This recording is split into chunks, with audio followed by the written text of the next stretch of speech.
হিসেবে আমি ফ্যাশনের কথাটাতেই আসি, যে অনেক কষ্ট করে কিন্তু ফ্যাশনটাকে আমরা এই জায়গায় আনছি, ইন্টারন্যাশনাল লেভেলে নিয়ে গেছি। আপনারা জানেন যে আমি কি পরিমাণ ফ্যাশনটা নিয়ে খাটি, নিজের পয়সা খরচ করে হোক, মানুষের কাছ থেকে নিয়ে হোক, আমি ফ্যাশনটা নিয়ে কিন্তু যুদ্ধ করে যাচ্ছি আজকে 20 বছর ধরে, দেশ থেকে দেশের বাইরে পর্যন্ত। কিন্তু এখন ভাইরালের যুগ, মানে ভাইরাল হওয়ার জন্য মানুষ নোংরামি করতেছে, মানুষ যা তাভাবে নিজেকে উপস্থাপনা করতেছে, যেটা আমাদের সময় ছিল না এবং আমরা করতেও চাই না।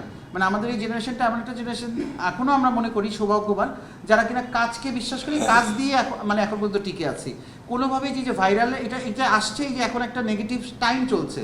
সিনেমায় মনে আছে একটা বাজে সময় গিয়েছিল যখন কিনা কিছু নায়িকারা খুব ওপেনভাবে সিনেমা করতো, কি অশ্লীল ছবি হতো। ঠিক এই ফ্যাশন লাইনে 2-4 জন মানুষ অশ্লীলতা দিয়ে বা নেগেটিভিটি দিয়ে এই ফ্যাশন লাইনে ঠিক সেম টাইমটা নিয়ে আসছে।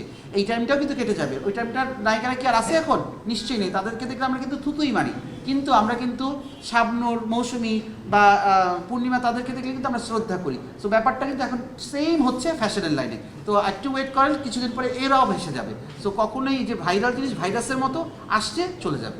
সঠিক প্যাড আর সঠিক তথ্য দিয়ে এসব সামলে নিব এক হয়ে। Monalisa sanitary nap.